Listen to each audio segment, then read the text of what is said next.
delighted to be here. My name is Kevin Trapani. I run a social enterprise called the Redwoods Group, which was organized to stop kids from being sexually abused or from drowning or a number of other things. I'm proud of the work that we do. It's a great blessing to lead an organization that has important work, but that's not what I'm here to talk to you about today. Today I want to talk about profit. I want to talk about values, moral courage, and the role of the university to link all those together. If I can get that done in 11 minutes and 30 seconds, I'd like a hell of a round of applause. I'm going to start with a really simple thing because I want you to go with me on a trip that I made a couple of weeks ago. I went to a place that was nothing short of amazing and life-transforming. I went to a tough place. A place that had a repressive regime, pervasive segregation on ethnic and racial bases, an absolutely brutal system of social injustice. It was an amazing, horrific experience. Now I need to tell you that I wasn't in Libya and I wasn't in Egypt. I was in Biloxi, Mississippi, in this country. I mean it. You might be saying, what must have been going on there? This is a place not far from where we stand right today, where if you are a social service agency that speaks out on behalf of contentious, tough issues, you're likely to lose your funding. If you're a family that speaks out on issues of discrimination, you're likely to lose your child care vouchers. If you're a worker who speaks out on behalf of absolutely inappropriate, if not brutal, employment practices, you're likely to lose your job. But you say, this is America. How could this happen? In America, there's been a significant transformation. What used to be government of the people, by the people, and for the people is no longer that. The recurring theme that we hear in America today is simple. Government has ceded responsibility for overseeing and taking care of the people to business. We are now business friendly. This is not red or blue, this is everybody. That's where we are. It's important to understand that on the long list of historical meta-narratives for governing, you have liberté, égalité, fraternity, you have the Great Society, and today we have business friendly. So let's talk about what that looks like on the ground in Biloxi. Because in Biloxi, it's pretty interesting. Pretty soon after Katrina just wiped out this peninsula, the casinos were back. And the casinos are doing well. In fact, they're now expanding. $100 million of expansion projects happening just as we speak. But something that folks don't know, in Biloxi, unlike New Orleans, in New Orleans the water rose and created a horrible situation and then it went away. In Biloxi, we lost 7,000 homes in an hour. 30 feet of water came across the peninsula, and then 30 feet of water went out, and it took all the houses with it. Since that time, we've replaced less than 1,000 of them. We had an $800 million HUD grant to go on a block basis to the state government. The vast majority of it went down the street to Gulfport to expand the port operations. Let's support business because that will create jobs. How's that going, by the way, that whole system of subsidies? In fact, what we've done is we've taught businesses to privatize their profits and share it with their shareholders while they socialize costs. And here's what that looks like in Biloxi. We have a total failure of FEMA to oversee the housing after the storms. And so we put FEMA trailers that were leaking formaldehyde. That was replaced by terrific efforts from a lot of build teams who went in and put a bunch of houses in, not nearly enough, but a bunch. Habitat for Humanity on the ground there, Hope Community Development Agency. A failure of government oversight had Chinese drywall there that was leaking formaldehyde, creating tremendous problems for the residents. And then that was captured after that by the BP oil spill. Almost amazing, another system of governmental failure. And in each case, business takes advantage. And now we have a population virtually wiped out by formaldehyde or oil-soaked beaches, a fishing industry that's been devastated. Why do we behave this way? We behave this way because in our society anymore, we no longer teach values. we're afraid to teach values, and your response to that may well be, oh my God, not values, is going to go down the route of all the terrible things that divide us and make us angry at each other. That's not what I'm going to do at all. By values, I'm talking about the stuff we learn in great families, perhaps in faith communities, and in good, strong communities of every kind. The values the YMCA teaches: caring, honesty, respect, responsibility. We don't argue about those. In fact, Rush Kidder wrote a great book called Moral Courage. And in Moral Courage, he found that on every continent, in virtually every country, those are the 4 values plus one that everybody holds dear. The plus one is fairness. And I'd add to it a couple of simple ones.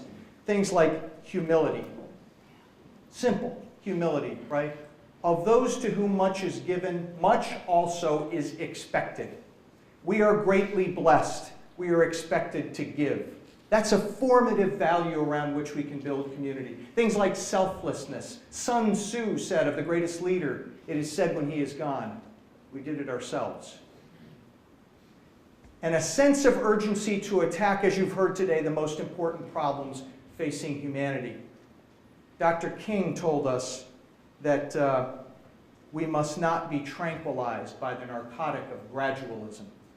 We can't do little stuff anymore. In fact, he said, in preaching to the choir, he's preaching to congregations and ministers from everywhere, he said, those of us who comfort the afflicted are now called to afflict the comfortable. Those are the values I'm talking about. So where should those values be taught besides families and besides faith communities? I think in business schools. Wait, what? You know what? We understand the power of business to transform societies. In fact, I think business is the most pervasive power on the globe today, far beyond the power of individual governments. Business is the transformational power. We understand the power of business to do harm, right? We also understand that no business can succeed, at least for any great period of time, in a failing community. We need to understand, as a formative element of teaching business leadership, that in my view at least, business can and must be a powerful force for positive social change. Just in last month's Harvard Business Review, Porter and Kramer said, let's begin to be truth tellers about this. What they said was, all profits are not created equal. Profits that carry a social benefit are better. Let's stop pretending you can be a socially responsible company if you sell tobacco to children and then at the end of the year write a big check to the ballet. Let's start being truth tellers about this. Let's start to think about concepts like love and devotion and honor as values in leading businesses. Gary Hamel said, why are words like love and devotion and honor so seldom heard within the halls of corporatedom? Why are the ideals that matter most to human beings the ones that are most notably absent in the managerial discourse? Thanks for the applause at the end, but I'll take it early on. So really simple stuff. I want us to change how we teach business. I want us to change how we teach business leadership. I want us to call the question. I want us to teach, this is how we are called to behave. I don't want this as a bolt-on set of electives. I don't want a course in ethics and a course in social responsibility. I want all business to be taught this way. Here's what we're teaching. First, have a socially beneficial mission. Why would we teach businesses that don't have a socially beneficial mission? Why would we waste our time? People are going to leave here and they're going to start a business that goes the easy route and just enriches shareholders. I get that. Why would we teach it?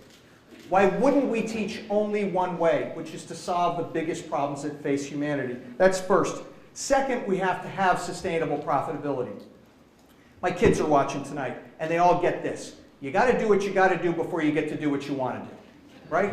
That's what we have to do. Sustainable profitability is not an end. It's a means to an end. Profit is a sustainability metric. That's all. Third, conservative financial practices. This is hard to hear for families. It's hard to hear for countries. We're not getting it. And it's hard to hear for companies. We have to understand that we have to postpone gratification. And we have to be able to teach that as a value in business schools. We have to avoid debt, quite frankly, at least not beyond our ability to pay back. We have to hedge against volatility, because it's coming. And we don't contemplate that when all we look at is quarterly profits. And then the final point is really simple. Maslow taught us this. Especially if you have important work to do, your people have to be able to think communally. They have to be able to think and serve externally. And they can't do that if their most basic needs aren't being met. You can't go laying people off every time there's a quarterly profit challenge and expect that people will feel the security they need to think communally. You can't cut people's benefits back. They have to be able to take their kids to the dock. They have to be able to retire with dignity. That's what security means in our world, and Maslow taught us this.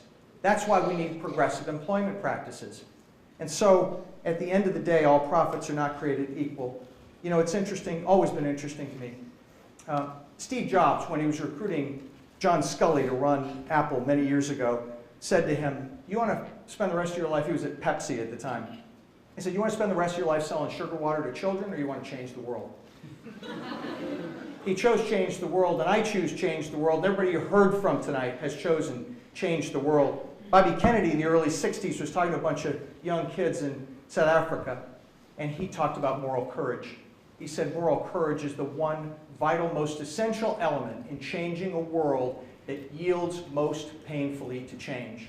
So I would say to you tonight that those of us that are teaching the next leaders of consequence, the next business leaders, why don't we change the damn thing from MBA, a Master's in Business Administration, to MMC, a Master's in Moral Courage.